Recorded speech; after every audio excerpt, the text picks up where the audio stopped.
రాజాదిరాజ యోగిరాజ పరబ్రహ్మ శ్రీ సచ్చిదానంద సమర్థ సద్గురు సాయినాథ మహారాజ్ కీ జై.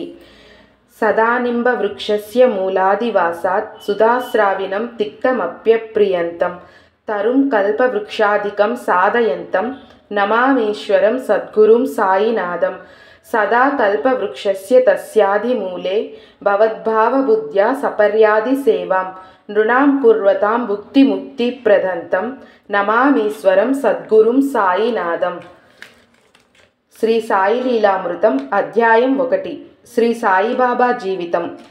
మీరెవరు అని అడిగితే వటవృక్షం మూలం, మూలానికి మూలం మాది దత్తనగరం అని చెప్పారు శ్రీ అక్కల్కోట స్వామి. ఆయనే ఇంకొకసారి అఖండ విశ్వమే మేము అన్నారు. శ్రీ సాయిబాబా యొక్క మరొక రూపమే శ్రీ అక్కల్కోట స్వామి. వీరిద్దరి చరిత్రలు దత్తావతారం అనే బంగారు నాణానికి బొమ్మ బొరుసు అనవచ్చు. వీరు ప్రపంచ చరిత్రలో అవతరించిన మహాత్ములందరిలో అగ్రగణ్యులు. ఈ విషయం శ్రీ మెహర్ బాబా కూడా శ్రీ సాయి ఈ విశ్వమంతటికి గురువు అనతగిన వారని స్పష్టంగా చెప్పారు. ఆయన నివాసం వలన సిరిడి వంటి మారుమూల కుగ్రామం కాశీ, తిరుపతి వంటి మహాక్షేత్రమైంది. అయితే ఈ క్షేత్రాలు ఒక మతం వారికే మాత్రమే పవిత్రమైతే సిరిడిని మహాక్షేత్రంగా తలచేవారు ఎందరో అన్ని మతాలలోనూ ఉన్నారు. అక్కడ అనుభవమయ్యే శాంతి అనుభవించవలసిందే కానీ మాటల్లో చెప్పలేనిది. మనకు ఇంటి వద్ద ఏమి చేసినా శాంతించని మనస్సు సిరిడీలో కాలు పెట్టగానే ప్రాపంచిక వ్యవహారాలన్నింటినీ మరచి మహాశాంతిని పొందుతుంది. ఎక్కడ అలా శాంతి లభిస్తుందో అదే మన పరమగమ్యమన్నది ఋషి వాక్యం. శ్రీ సాయిబాబా సిరిడిలో సుమారు 60 సంవత్సరాలు నివసించినప్పటికీ ఆయన కీర్తి మధ్యాహ్న సూర్యుని శోభలాగా అన్ని దిక్కులా ఆ కాలంలోనే వ్యాపించినప్పటికీ అసలు ఆయన పేరేమో, ఊరేమో, తల్లిదండ్రులెవరో, కులగోత్రాలేమిటో ఎవరికీ తెలియలేదు. ఆయన దర్శనానికి నిత్యం ఎందరెందరో అన్ని ప్రాంతాల నుండి వస్తుండేవారు. కానీ వారిలో ఏ ఒక్కరూ ఆయనను గురించి ఏమీ చెప్పలేకపోయారు. ఆయనతో సన్నిహితంగా చాలా కాలం ఉన్నవారు కూడా ఆయన నుండి ఈ వివరాలు తెలుసుకోలేకపోయారు. దైవం వలనే నిజానికి ఆయన నామరహితుడు. ఇలానే దైవం యొక్క గుణాలన్నీ బాబాలో సంపూర్ణంగా కనిపిస్తాయి. సిరిడిలో వెలసిన ఆ దేహమే తామన్న భ్రాంతి ఆయనకెన్నడూ లేదు. సర్వగతమైన చైతన్యమే ఆయన నిజతత్వమని భక్తులందరూ అనుభవపూర్వకంగా గుర్తిస్తూ వచ్చారు. ఆ దేహానికి కారణమైన వారే తమ తల్లిదండ్రులు అని, వారు ఆ దేహానికి పెట్టిన పేరే ఆయన పేరని ఆయన ఎలా తలుస్తారు? ఈనాడు పెద్ద పెద్ద భవనాలతో, ఎన్నెన్నో దుకాణాలతో వజ్రాల ద్వీపంలా వెలుగొందుతున్న సిరిడిలో రాజభవనం వంటి సమాధి మందిరంలో సింహాసనంపై కూర్చున్న సామ్రాట్టులా శ్రీ సాయినాథుని మూర్తి శోభిస్తూ ఉంటుంది. దేశం నలుమూలల నుండి వారి దర్బారుకు చేరిన భక్తులెందరో తెచ్చిన లెక్కలేనన్ని మాలలతోనూ కొత్త వస్త్రాలతోనూ ప్రతిక్షణం సరికొత్త అలంకరణలతో ఆయన వెలిగిపోతుంటారు. దీనికి నేటి సిరిడి క్షేత్రానికి ఎంతో చక్కని పోలిక ఉన్నది. కానీ సుమారు 130 సంవత్సరాల క్రిందట ఆ జిల్లాలోనే ఎక్కువ మందికి తెలియని చిన్న గ్రామాలలో ఒకటి ఆనాటి సిరిడి. అక్కడ 80 గడపలకు మించి ఉండేవి కావు. దాదాపు ఇళ్ళన్నీ మట్టి కట్టడాలే. 1-2 గుడిసెలలో నిత్యావసర వస్తువులు అమ్మేవారు. గ్రామానికి అన్ని వైపులా తుమ్మ పొదలు, చిట్టడవి పొలాలు ఉండేవి. అరుదుగా ఎప్పుడైనా ఆ ఊరిలోకి గుర్రపు బండి వస్తే ఆ గ్రామంలోని పిల్లలు, పెద్దలు చోద్యంగా చూసేవారు. నిజానికి ఆ సమీపంలోని రహతా గ్రామానికి మాలపల్లె సిరిడి. ఆ గ్రామంలో జరిగే గొప్ప వేడుక వారానికి ఒకసారి జరిగే సంత మాత్రమే. ఎప్పుడైనా కాలినడకన దేశ సంచారం చేసే యాత్రికులు, సాధువులు, ఫకీర్లు ఆ గ్రామంలోని మారుతి ఆలయంలోనో లేక తాకియాలోనో బస చేసేవారు. ఆనాటి సిరిడిలో ఈనాటి మన జీవితాలలో లాగానే సరి అయిన వీధి కానీ, వీధి దీపాలు కానీ ఉండేవి కావు. గ్రామంలో తలుపులు కూడా లేని మారుతి, శని, గణపతి మహాదేవుల ఆలయాలు ఉండేవి. ఒకసారి ఒక పిచ్చివాడు ఆ మందిరంలో చొరబడి విగ్రహాలను విరగగొట్టాడు కూడా. వాటికి ఎలాంటి రక్షణ ఉండేది కాదు. గ్రామ మధ్యంలో ఒక విఠలుడి ఆలయం, గ్రామ ప్రవేశంలో గ్రామదేవత ఖండోబా ఆలయం ఉన్నాయి. శ్రీ సాయి 1854 ప్రాంతంలో ఒకరోజు ఆ గ్రామానికి ఉత్తరాన ఉన్న ఒక వేప చెట్టు క్రింద కూర్చొని కనిపించారు. నాడు ఆయనను చూసిన వృద్ధురాలు నానా చోప్తార్ తల్లి ఇలా చెప్పింది. ఈ బాలుడు మొదట వేప చెట్టు క్రింద ఆసనం వేసుకొని కూర్చొని కనిపించాడు. అతడి రూపం మనోహరంగానూ ఉండేది. ఎప్పుడూ ఎవరింటికి వెళ్లకుండా ఆ చెట్టు నీడనే ఉండేవాడు. పగలెవ్వరితోనూ కలిసేవాడు కాదు. రాత్రి సమయాలలో కూడా అతడు భయమెరగడు. చూడటానికి చిన్నవాడే అయినా అతడి చర్యలు అతడు మహాజ్ఞాని అని సూచించేవి. అంత చిన్న వయసులో చలికి వేడికి చలించక తపస్సు చేసే అతడిని చూసి అందరూ ఆశ్చర్యపోయారు. అతడు వైరాగ్యమూర్తి. అతని స్థితి ఎవరికీ అంతుపట్టనిది. ఈ కుర్రవాడు అకస్మాత్తుగా ఎక్కడి నుండి వచ్చాడా అని అందరూ అనుకునేవారు. ఒకసారి గ్రామదేవత ఖండోబా ఒకరికి పూనితే గ్రామస్తులందరూ ఇతనిని కన్న పుణ్యాత్ములెవ్వరు, ఇతడు ఎక్కడ నుండి వచ్చాడు అని అడిగారు. ఆ గణం వారి చేత ఒక గడ్డపార తెప్పించి ఆ చెట్టు క్రింద ఒక చోట త్రవ్వించాడు. అక్కడ ఒక బండ, దాని క్రింద కొన్ని ఇటుకలు కనిపించాయి. ఆ బండను తొలగిస్తే దాని అడుగున భూగర్భము లోనికి దారి కనిపించింది. అందులో తిని వదిలేసిన పదార్థాలు, పూజా ద్రవ్యాలు, వెలుగుతున్న 4 ప్రమిదలు ఉన్నాయి. అప్పుడు ఆ గణం, ఈ బాలుడిక్కడ 12 సంవత్సరాలు తపస్సు చేశాడు అని చెప్పాడు. అప్పటి నుండి ప్రజలు అనేక ప్రశ్నలతో ఆ బాలుణ్ణి విసిగించసాగారు. అతడు అది గురుస్థానమని, ఆ బండను తిరిగి మూసివేయాలని చెప్పి అలానే చేయించాడు. తరువాత కూడా ఒకసారి ఆ వేప చెట్టు దగ్గరున్న భవనానికి మరమ్మతులు చేస్తుంటే దాని క్రింద ఆ భూగ్రహం సమాధి కనిపించాయి. వాటిని గురించి అడిగిన భక్తులతో కూడా బాబా అలానే చెప్పారు. తరువాత అక్కడ ఒక రోజున పిల్లలు ఆడుకుంటూ ఆ బండను తొలగించి చూశారు. అక్కడ భూమిలోనికి మెట్లు, చాలా పొడవుగాను చీకటిగాను ఉన్న గుహ కనిపించాయట. ఈ వివరాలు శ్రీ సాయి శరణానంద ఇలా వ్రాశారు. ఒకప్పుడు బాబా మసీదులో దుని దగ్గర ఉన్న స్తంభాన్ని నాకు చూపి, దాని క్రిందనే ఒక గుహ ఉన్నదని, తామందులో నివసించామని, ఎవరైనా మహాత్ములు వచ్చినప్పుడు తప్ప తామెప్పుడూ బయటకు వచ్చేవారు కారని, తమ గడ్డం పొడుగ్గా పెరిగి నేలను తాకేదని నాతో స్వయంగా చెప్పారు. బాబా మరొకప్పుడు సగుణమేరు నాయక్తో, ఏమిటి 1-2 రోజుల ఉపవాసానికి కూడా తట్టుకోలేవా? నేను 12 సంవత్సరాలు కేవలం వేపాకు తిని జీవించాను అన్న మాటలు ఈ వృత్తాంతాన్నే బలపరుస్తాయి. ఫిబ్రవరి 14, 1912 సాయి తాము చేసిన గురుసేవ గురించే కాబోలు ఇలా చెప్పారు. తామెన్నో కష్టాల కోర్చామని, నెలల తరబడి ఆహారం లేకుండా ఉన్నామని, వేప మొదలైన ఆకులు మాత్రమే తిన్నామని చెప్పారు. భగవంతుని కృప వలన ఆయన శరీరం శుష్కించి ఎముకలు కూడా నిలవజాలని స్థితిలో ఉన్నప్పటికీ తమకు ప్రాణం పోలేదన్నారు. కాపర్దే డైరీ. ఈ బాలునికి 16 సంవత్సరాల లోపలే అంత గెడ్డం ఎలా పెరిగింది? అసలు ఆయన వయస్సెంత? ఒకప్పుడు ధూలియా కోర్టులో ఒక దొంగ తన వద్ద పట్టుబడిన వస్తువులను తను దొంగలించలేదని తనకు సాయిబాబా ఇచ్చారని చెప్పాడు. అంతటా కోర్టు వారు సాయిబాబాను కోర్టుకు హాజరు కమ్మని సమన్లు జారీ చేశారు. బాబా ఎందరికో పూజ్యులవడం వలన భక్తులు పెట్టుకున్న అర్జీని అనుసరించి ఆయన వద్దకే కోర్టు ప్రతినిధి వచ్చి విచారణ జరిపాడు. దానిలోని ముఖ్యాంశాలివి. న్యాయవాది: మీ పేరేమి? బాబా: వీరంతా నన్ను సాయిబాబా అంటారు. మీ తండ్రి పేరు? అది సాయిబాబాయే. మీ గురువు పేరు? వెంకూస. మతం? కబీరు. కులం? దైవం. మీ వయస్సు? లక్షల సంవత్సరాలు. సరిగ్గా చెప్పండి, నేనెన్నడూ అబద్ధం చెప్పను.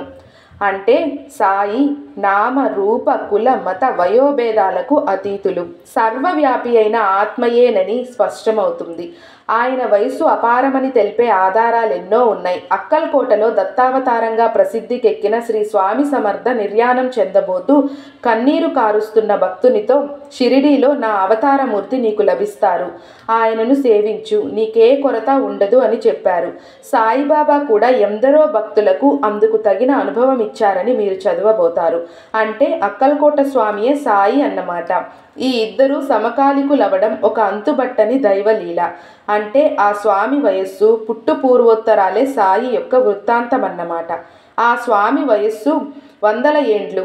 ఆయన 2వ దత్తావతారమైన శ్రీ నరసింహ సరస్వతియే. అంటే వారికి పూర్వావతారమైన శ్రీపాద శ్రీ వల్లభులే. అంటే స్వయంగా సనాతనుడైన దత్తస్వామియే అన్నమాట. ఆయన ఎందరికో అటువంటి దివ్య దర్శనాలు ఇచ్చారు. అంతేకాదు, ప్రొఫెసర్ బాలకృష్ణ ఉపాసనీ శాస్త్రి ఒకప్పుడు ఋషికేశ్ తపోవనం వెళ్ళినప్పుడు అక్కడ అపారమైన వయస్సు గల ఒక సాధువును దర్శించాడు. తరువాత చాలా కాలానికి అతడు సాయిని దర్శించినప్పుడు ఆ తపోవన సాధువు తామేనని ఆయన నిరూపించారు. అంటే సాయి వయస్సు కూడా అపారమే కదా.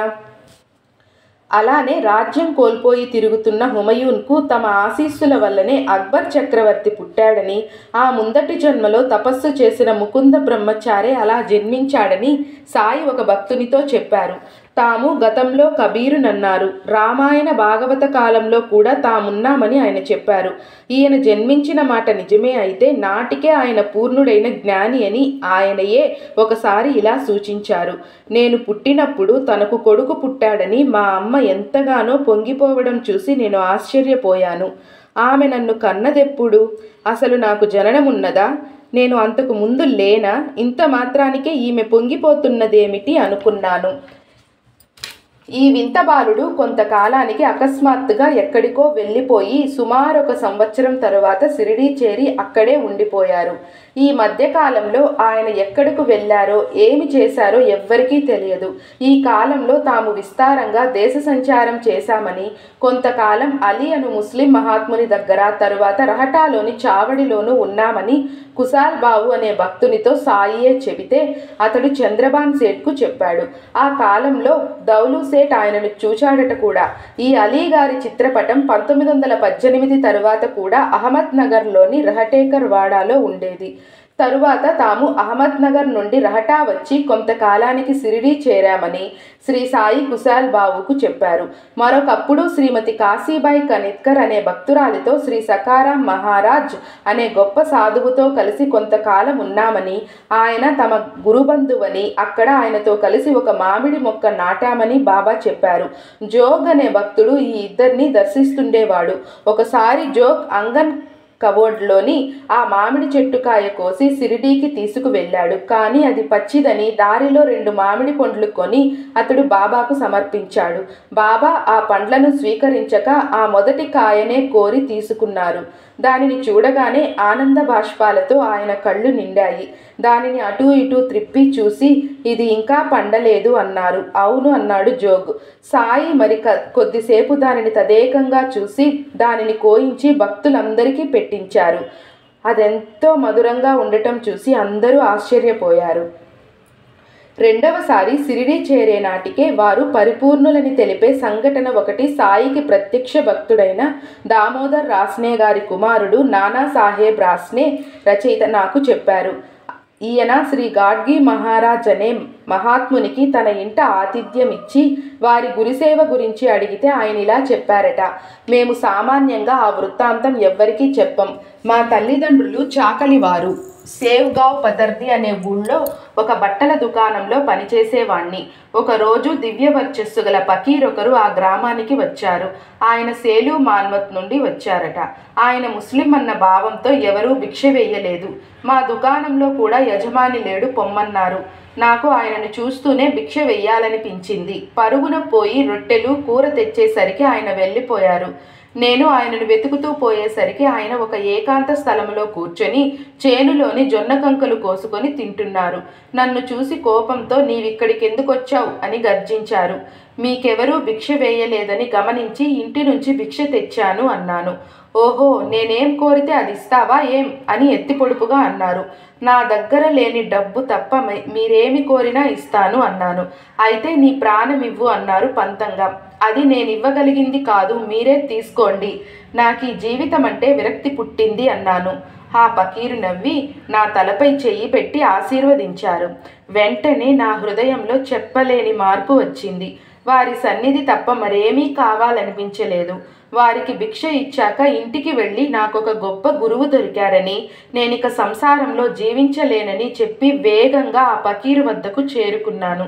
ఆయన నన్ను చూస్తూనే ఉగ్రులై, దుష్టుడా, నీకిచ్చింది చాలక ఇంకా పీడించుకు తినాలని వచ్చావే అని గద్దించి ఆ పక్కనున్న శ్మశానంలోకి వెళ్ళారు. నేను మిమ్మల్ని విడిచి బ్రతకలేను అంటూ వారిని అనుసరించాను. అక్కడొక సమాధి పక్కన గుంట త్రవ్వి అందులో 2 కుండలు నీరు పోయమన్నారు. నేను అలానే చేశాను. ఆయన ఆ నీరు 3 దోసిళ్లు తాగి నన్ను త్రాగమన్నారు. అవి త్రాగగానే నాకు చాలాసేపు బాహ్య స్మృతి లేకుండా పోయింది. నాకు స్పృహ వచ్చేసరికి ఆయన ఎటో వెళ్ళిపోయారు. నేను ఆయన కోసం చాలా కాలం వెదికి చివరకు షిరిడీలోని మసీదుకు చేరాను. లోపలు తెరలు దించి ఉన్నాయి. అచ్చట ఫకీరు స్నానం చేస్తున్నారు. నేను తెర పైకెత్తి చూశాను. నన్ను అనుగ్రహించిన ఫకీరే ఆయన. నన్ను చూస్తూనే పట్టరాని కోపంతో ఆయన, లంజ కొడక, ఇప్పటికే నా రక్త మాంసాలు పీక్కు తిన్నావు, ఎముకలు కూడా తినాలని వచ్చావట్రా అని ఒక ఇటుక విసిరారు. అది నా నొసట తగిలి నెత్తురు కారింది. మరుక్షణమే ప్రేమగా ఆయన, నిన్ను పూర్ణంగా అనుగ్రహించాను. భగవంతుని అనుగ్రహం నీకెప్పుడూ ఉంటుంది. నిన్నందరూ దైవంగా కొలుస్తారు. ఇక నా వెంట తిరగవద్దు అన్నారు. కొంతకాలానికి ఆయనే శ్రీ గాడ్గి మహారాజుగా లోకపూజ్యులై ఎన్నో ధర్మశాలలు, పాఠశాలలు స్థాపించారు. వీరు సంకీర్తన చేస్తుంటే వేలాది భక్తులు చేరేవారు. ఆయన 1927 ప్రాంతంలో తమ భక్తులతో కలిసి సంకీర్తన చేస్తూ షిరిడీ చేరారు. మధ్యలో ఆయన, నేను మా ఊరు వెళ్ళిపోతున్నాను అని కేకలు వేస్తున్నారు. భక్తులతో కలిసి ఆయన కూడా షిరిడీ వీధులు చిమ్మి తరువాత సమాధి మందిరానికి ఉత్తరాన సంకీర్తన చేశారు. చివరకు భక్తులతో ఇదే మన ఆఖరి కలయిక అని చెప్పి వెంటనే లేచి కాలినడకన నర్మదా తీరంలోని బదోజు చేరి అక్కడే మహాసమాధి చెందారు. అంటే సాయి మరలా షిరిడీ చేరే నాటికే సమర్థుడైన సద్గురు అన్నమాట. తరువాత సాయి ఆ ప్రాంతంలోని యవ్వల, పుంతంబ వంటి గ్రామాలలో పర్యటించారు. ఆయన పుంతంబాలో శ్రీ గంగగిర్ బాబా అనే సాధువును కలిశారు. వీరు మహనీయులు. నా వద్దకు రావడమేమిటి? నేను కేవలం మేకలు కాచేవాణ్ణి. మీరో సింహాలను, ఏనుగులను శాసించగలరు అన్నారు. గంగగిర్ సాయి నవ్వి వెళ్ళిపోయారని పుంతంబాకు చెందిన ఒక వృద్ధుడు చెప్పారు. శ్రీ సాయి చరిత్రలోని మొదటి ఘట్టం వేప చెట్టు క్రింద ప్రారంభమై అక్కడే ముగిసింది. తరువాత ఆయన పర్యటనల గురించి నేపథ్యంగా మాత్రమే తెలిసింది. ఈ దివ్య నాటకంలో ఇది నాంది ప్రస్తావన. అసలు నాటకం మరల వేరొక చోట ప్రారంభమవుతుంది. ఔరంగాబాద్ జిల్లాలోని పైఠాన్, ప్రతిష్టానాపురం ప్రాంతమంతా జ్ఞానేశ్వర మహారాజ్, జనార్దన స్వామి, ఏకనాథుడు, సమర్థ రామదాస స్వామి వంటి మహనీయుల సంచారం వలన ఎంతో పవిత్రమైంది. గోదావరి ఉపనది అయిన ఏలగంగా అచ్చటి దూప్కేడ అనే గ్రామానికి ప్రదక్షిణం చేసి ముందుకు సాగుతుంది. దానికి అవతల ఒడ్డున ఒక మైదానం, మహావృక్షాలతో నిండిన ఒక తోపు ఉండేవి. ఆ గ్రామానికి చెందిన శ్రీమంతుడైన ముస్లిం చాంద్ పాటిల్ ఔరంగాబాద్ వెళుతుండగా ఒకసారి అతడి గుర్రం తప్పించుకొని పోయి 2 నెలలు ఎంత వెతికినా కనిపించలేదు. చివరికతడు దాని జీను మాత్రం భుజాన వేసుకొని ఇంటికి వస్తూ సింతోస్, బింతోస్ అనే జంట గ్రామాల వద్ద ఏలగంగా ఒడ్డుకు చేరాడు. అక్కడొక మామిడి చెట్టు క్రింద వెర్రివాని వలె ఉన్న ఒక ఫకీర్ కనిపించాడు. అతని చంకలో సట్కా, వంటికి బారు, జుబ్నా, కఫ్ని, తలపై టోపీ ఉన్నాయి. అతడు చిలిం సిద్ధం చేస్తూ చాంద్ పాటిల్ను చూసి తన చెంతకు పిలిచి నవ్వుతూ, ఈ జీను నీవు మోస్తున్నావేం అన్నాడు. పాటిల్ తన గుర్రం సంగతి చెప్పగానే ఫకీరు అది ఏటి ఒడ్డున ఉన్నది చూడమన్నాడు. అప్పుడు అతడు పోయి చూస్తే అతని గుర్రం అక్కడే మేస్తున్నది. అంతటితో ఆ ఫకీరు సామాన్యుడు కాడనుకొని గుర్రాన్ని తీసుకొని ఆయన వద్దకు వచ్చాడు. అంతలో ఫకీర్ పొగాకు నలిపి చిలిం గొట్టం సిద్ధం చేశాడు. అప్పుడు తన వద్దనున్న చిమ్టా, పొడుగాటి పట్టకార వంటిది నేలపై గుచ్చాడు. అక్కడ నుండి బుడబుడమని నీరూరింది. ఆ ఫకీరు ఒక గుడ్డ తడిపి పిండి ఆ మట్టి గొట్టం చివర చుట్టాడు. తిరిగి సటకాతో అతడు నేలపై కొట్టగానే ఒక నిప్పు కణిక బయటకొచ్చింది. దానితో చిలిం వెలిగించి పాటిల్కు కూడా అందించాడు. పాటిల్ ఆయన శక్తి సామర్థ్యాలకు నివ్వెరపోయి ఆయనను తన ఇంటికి ఆహ్వానించాడు. రేపు వస్తాను, నీవు వెళ్ళు అని చెప్పి మరురోజు ఆ ఫకీర్ అతనింటికి వెళ్ళి అక్కడ భిక్ష చేశాడు. ఆయన కొంతకాలం ఏలగంగా పక్కనున్న తోపులలో మకాం చేశాడు. ఇందుకు గుర్తుగా ఇప్పుడక్కడ ఒక సాయి మందిరం ఉన్నది. ఆయన ఆ ప్రాంతంలో తిరుగుతూ అప్పుడప్పుడు పాటిల్ను పలకరిస్తుండేవాడు. తరచుగా అతనికి స్వప్నాలలో దర్శనమిచ్చి ముఖ్యమైన ఆదేశాలు ఇస్తుండేవారని ఆ వంశస్థులు చెబుతారు. కొంతకాలానికి ఆయన పాటిల్ ప్రార్థన మన్నించి అతని మేనల్లుని వివాహానికి పెళ్లివారితో కలిసి ఎద్దుల బండిలో షిరిడీ చేరారు. బండ్లన్నీ షిరిడీ పొలిమేరలలోని ఖండోబా ఆలయం వద్ద మర్రి చెట్టు క్రింద పొలాలలో ఆగాయి. అందరితో పాటు ఫకీర్ కూడా బండి దిగుతుంటే చూసి ఖండోబా ఆలయ పూజారి మహల్సాపతి ఆదరంగా, యా సాయి, రండి స్వామి అని ఆహ్వానించాడు. అలనాటి అలనాడు ఎవరికీ చెప్పకుండా షిరిడీ నుండి వెళ్ళిపోయిన ఆ వింత యువకుడే ఈ ఫకీరని గుర్తించి అతడు ఆనందించాడు. నాటి నుండి ఆ ఫకీరుకు ఆ పేరే స్థిరపడింది. సాయి కూడా షిరిడీలో స్థిరపడ్డారు. ఆయన ఆ కళ్యాణానికి షిరిడీ వచ్చినది లోక కళ్యాణానికే. సాయిబాబాకు మొదట పరిచయమైన మహల్సాపతి ఆయన మహాత్ముడని గుర్తించి తన మిత్రులైన అప్పా జోగ్లే, కాశీనాథులకు చెప్పాడు. నిత్యం ఆ ముగ్గురు ఆయనను దర్శించుకునేవారు. పేదవాడైన మహల్సాపతి బాబాకు పరిచర్యలు చేస్తే అతని మిత్రులు బాబాకు నిత్యావసర వస్తువులు సమకూర్చేవారు. ఒకనాడు అప్పా కోతే పాటిల్ అనువాడు తన భార్యతో కూడా ఆయన వద్దకు వచ్చాడు. వారిని చూస్తూనే సాయి లేచి నిలబడి వారిని ఆదరించారు. అతని భార్య బాయాజీబాయి తన సోదరి అని చెప్పారు. ఆమెకు కూడా మొదటి దర్శనంలోనే బాబాపై భక్తి శ్రద్ధలు కలిగి ఆయనకు భిక్ష పెట్టకుండా భోంచేయకూడదని నిశ్చయించుకుంది. ఆ రోజులలో సాయిని చూసిన తాత్యా బాబా కోతే ఇలా చెప్పాడు. శ్రీ సాయి షిరిడీ గడ్డ మీద అడుగు పెట్టే నాటికి నాకు 6 లేక 7 సంవత్సరాలుంటాయి. ఆయనకు నిర్ణీతమైన నివాసమే ఉండేది కాదు. తరువాత ఆయన వేప చెట్టు క్రింద కొంతకాలం నివసించారు. అప్పటికే ఆయన వయసు సుమారు 18 లేక 19 సంవత్సరాలు ఉండేవి. ఆయనకు సన్నని మీసం ఉండేది. ఆయన మొదట షిరిడీ వచ్చినప్పుడు ఆకుపచ్చటి కఫ్ని, ఆకుపచ్చ తలకట్టు ధరించేవారు. ఆ రోజుల్లో ఆయనను చూసిన రామ్గీర్ బువా ఆయనలా వర్ణించారు. ఆయనకు జుట్టు నడుం వరకు పెరిగి ఉండేది. ఆయన చేతిలో సట్కా, చిలింగొట్టం, అగ్గిపెట్టె ఉండేవి. నిత్యం గ్రామంలో భిక్ష చేసేవారు. ఆ రోజుల్లో ఆయన రోగులకు ఉచితంగా వైద్యం, అవసరమైతే స్వయంగా రోగికి పరిచర్యలు కూడా చేసేవారు. ఉదాహరణకు ఒక రోగికి సాయి మందిచ్చి అతని కణతల మీద, వీపు మీద సూదులతో కాల్చారు. అంతటితో అతనికి ఆ వ్యాధి తగ్గిపోయింది. అలానే గణపత్ హరికనాడేకు కుష్టు, జ్వరం వచ్చాయి. అతని చికిత్సకని బాబాను వారింటికి తీసుకొచ్చారు. అమీన్బాయి బాబా అతన్ని పరిశీలించి అతనితో ఒక పామును పట్టుకొమ్మని, కుష్ఠురోగిని పాము కరవదని చెప్పి అతడు పట్టుకున్న పాము విషంతోనే మందు చేసి అతనికిచ్చారు. అతనికి దాంపత్యం నిషేధించారు.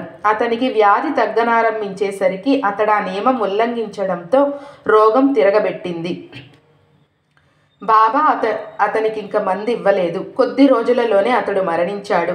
అప్పటి నుండి ఆయన రోగులకు మందివ్వడం మానేసి ఊది మాత్రమే ఇవ్వసాగారు. సాయి చరిత్రలోని ఈ మొదటి దశ గురించి ఆయనతో ఎంతో సన్నిహితంగా ఉన్న తాత్యా కోతే పాటిల్, బాయాజాబాయి కుమారుడు ఇంకా ఇలా చెప్పాడు. శ్రీ సాయి షిరిడీ గడ్డ మీద అడుగు పెట్టేప్పటికీ ఆయనకు ఒక నిర్ణీతమైన నివాస స్థలమే ఉండేది కాదు. కొద్ది నెలల తరువాత ఆయన మసీదులో సుమారు 10 మాసాలున్నారు. తరువాత వేప చెట్టు క్రింద, ఆ తరువాత మరలా మసీదుకు వచ్చి సమాధి చెందే వరకు అక్కడే ఉండిపోయారు. నేను మారుతి ఆలయంలోని స్కూలులో చదువుకుంటుండగా బాబా భిక్షకు మా ఇంటికి వచ్చేవారు. నేను మరికొందరు పిల్లలు మసీదు ముంగిట నిలిచి బాబాను వెక్కిరించి కవ్వించేవారము. ఆయనకు సన్నని మీసం ఉండేది. ఆయన ఎప్పుడూ మసీదులో ఒక స్తంభం పక్కనే మౌనంగా కూర్చొని ఉండేవారు. రఘు పాటిల్ రోజు మసీదు గేటు వద్ద నిలిచి ఆయనపై రాళ్లు రువ్వేవాడు. ఒక్కొక్కప్పుడు బాబా మమ్మల్ని తిట్టేవారు. మేము పెద్దగా నవ్వి ఆయన సట్కా తీసుకోగానే పరిగెత్తేవాళ్ళం. మసీదులో 2-3 సంవత్సరాలు నివసించాక ఆయన లిండి మరియు సిరాను ఉపనదుల మధ్యనున్న చెట్ల తోపుల్లో సుమారు 2 సంవత్సరాల 6 మాసాలు ఉన్నారు. అక్కడ భక్తులతో ఎవరో ఒకరు నిత్యం ఆయనకు భిక్ష ఇచ్చేవారు. నేను, రఘు పాటిల్ మరిద్దరి ముగ్గురితో కలిసి ఆయనను దర్శించేవాళ్ళం. వామనరావు డేంగలే కూడా వారి దర్శనానికి వస్తుండేవారు. రెండవసారి సాయి షిరిడీ వచ్చే నాటికి ఒక వింత సాధువు కూడా అచ్చటికి చేరాడు. శంకర్ నారాయణ వైద్య అనువాడు నానావల్లి అనే మహాత్ముని సమాధిని సేవిస్తుండేవాడు. ఒకనాడు ఆ మహనీయుడు స్వప్న దర్శనమిచ్చి షిరిడీ వెళ్ళమని ఆదేశించగా అచ్చటికి చేరాడు.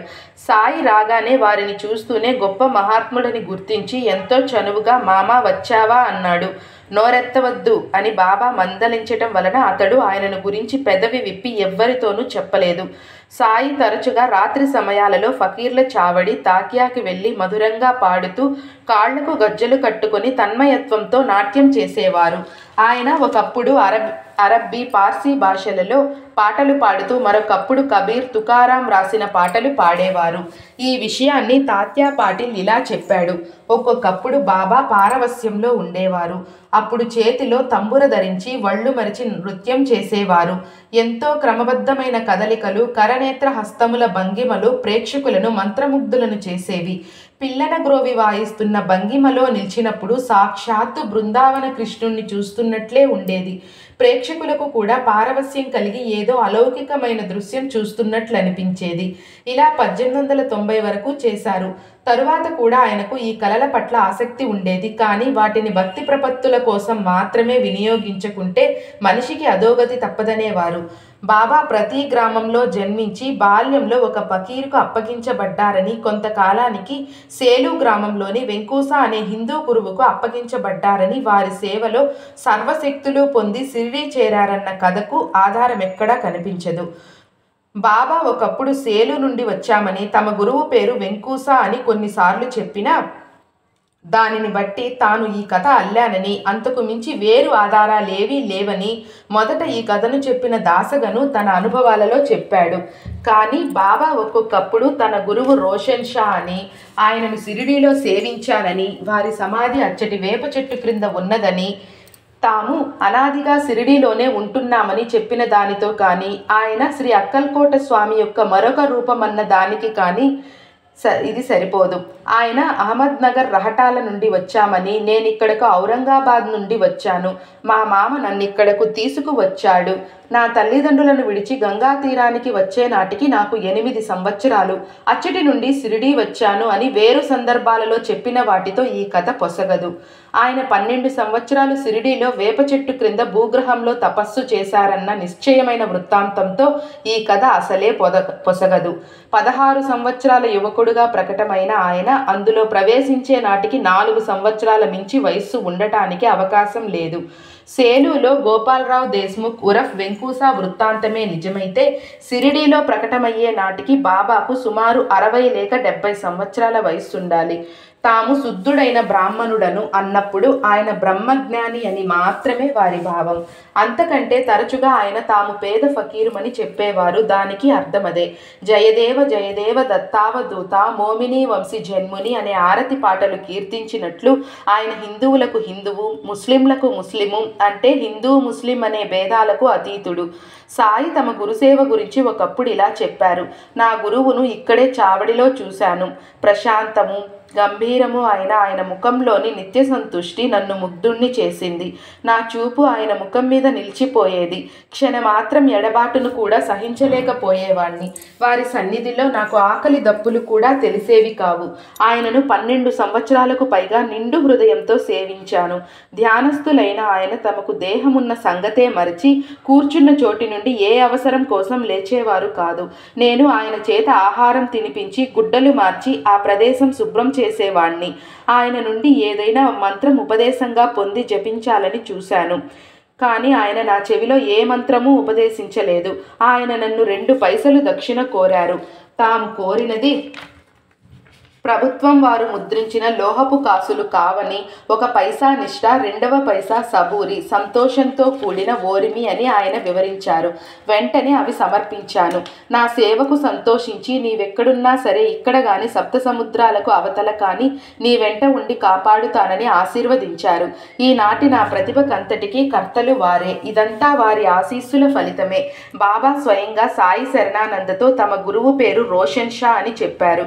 ఆయన చెప్పిన దానిని బట్టి రోషన్ షా పరమపదించాక వారిని బాబాయే వేప చెట్టు క్రింద సమాధి చేసినట్లు తోస్తుందని సాయి శరణానంద వ్రాశారు.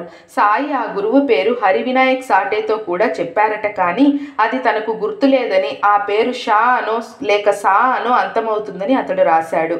మరొకప్పుడు బాబా తమ గురుసేవా వృత్తాంతమే మరోలా చెప్పారు. ఒకప్పుడు 4 కలిసి పవిత్ర గ్రంథాలు చదివి చర్చించుకున్నాము. మొదటివాడు ఎవరిని వారే పునరుద్ధరించుకోవాలని, ఇతరులపై ఆధారపడకూడదని అన్నాడు.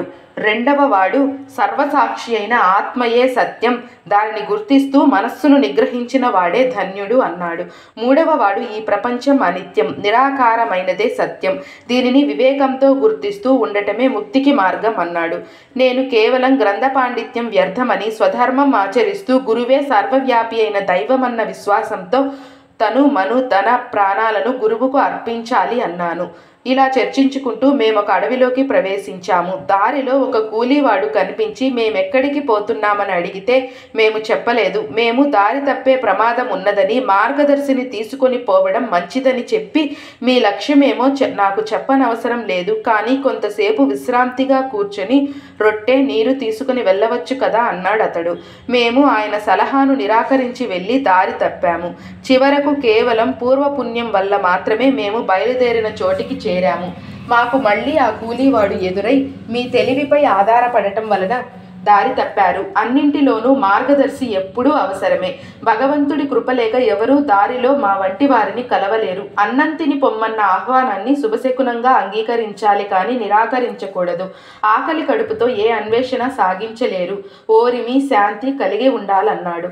అతడు నిరక్షరుడైన హీనజాతి వాడుగా కనిపించినా నిష్కారణమైన అతని ప్రేమకు నా హృదయం స్పందించింది.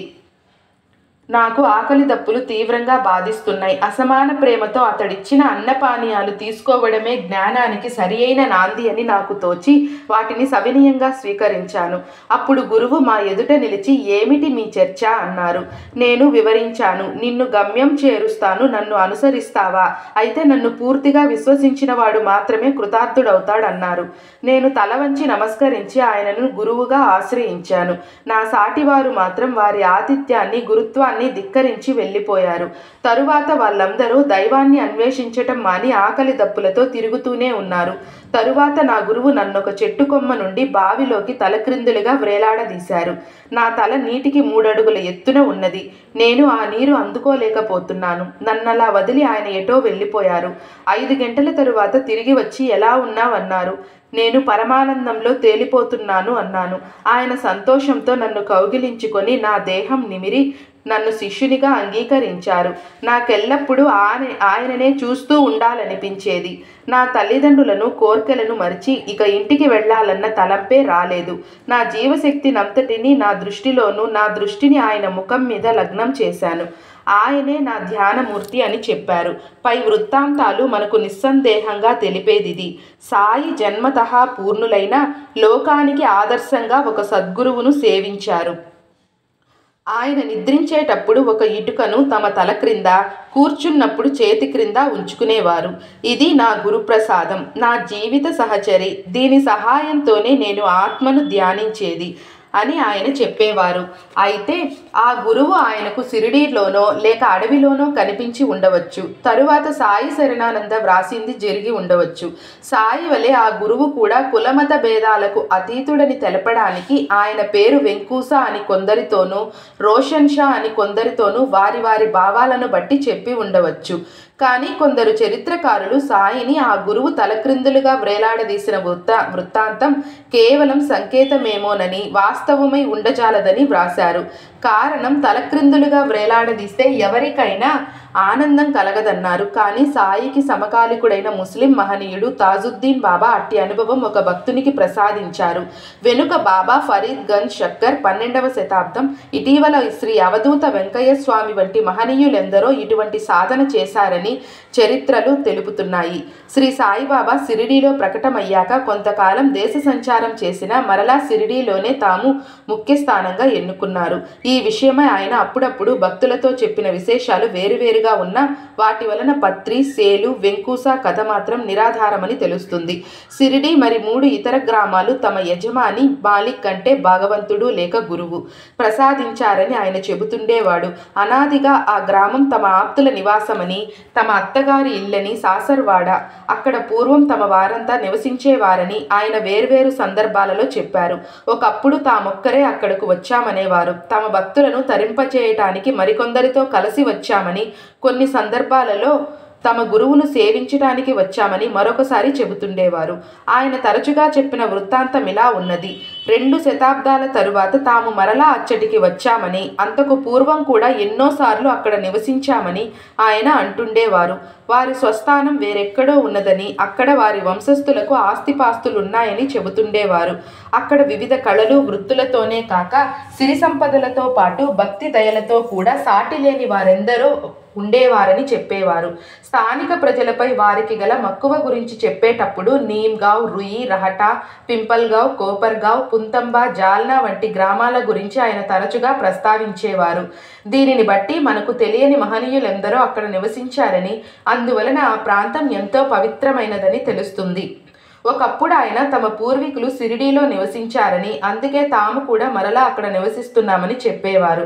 అక్కడ సిరి సంపదలతో ఉజ్వలంగా విలసిల్లిన ఒక నగరం ఉండేదని, దాని చుట్టూ మనోహరమైన తోపులు, పండ్ల చెట్లు ఉండేవని, అచ్చటి విశాలమైన వీధుల కిరువైపులా సాటిలేని సంపన్నులు, మహాభక్తులు అయిన మార్వాడి వ్యాపారులు నివసిస్తుండేవారని కూడా ఆయన చెప్పేవారు. అలా షిరిడీ వారి పెద్దల నివాసమైనందువల్లనే సాయి కూడా మరలా షిరిడీలోనే నివసించారన్నమాట. ఇన్ని సందర్భాలలోనూ ఆయన పత్రి గ్రామంలో పుట్టి సేలులో పెరిగి అక్కడ నుండి షిరిడీ చేరారని కించిత్తైనా ఆచూకీ లేదు. తాము సేలు నుండి వచ్చామని చెప్పిన మాట రెండవసారి షిరిడీ వచ్చే ముందు దూప్కేడా, పుంతంబా వెళ్ళినట్లే సేలు కూడా వెళ్ళి వచ్చారని మాత్రమే ఆయన భావమై ఉండాలి. అలనాడు సాయిని సన్నిహితంగా సేవించిన వారితో ఆయన చెప్పిన వివరాలన్నీ హరివినాయక్ సాటే సేకరించి గ్రంథస్థం చేశాడు. ఒకనాడు సాయి నివాసం వలన గొప్ప పుణ్యక్షేత్రంగాను సిరి సంపదలు గల నగరంగాను ఉన్న షిరిడీ కాలగతిలో కుగ్రామమైపోయిందని, అది ఈనాడు మరలా వారక్కడ అవతరించడం వలన అంతటి పుణ్యక్షేత్రమయ్యిందని, ముందు ముందు మహానగరంగా రూపొందగలదని మనం తలచవచ్చు. వెనుక శీలది అను పేరుగల ఈ గ్రామం మరో పండరీపురం అవుతోందని, సాయినాథుడే అచ్చటి రమావరుడని దాసగను షిరిడిమాజే పండరిపూర సాయిబాబా రమావర అని కీర్తించారు. శ్రీ సాయిలీలామృతం అధ్యాయం 1 సాయిబాబా జీవితం అధ్యాయం సమాప్తం. జై సాయిరామ్. ఈ వీడియో కనుక మీకు నచ్చినట్లయితే ప్లీజ్ ఛానల్ని సబ్స్క్రైబ్ చేసుకోండి. అలానే లైక్ చేయండి, షేర్ చేయండి, కమెంట్ చేయండి. Thanks for your support.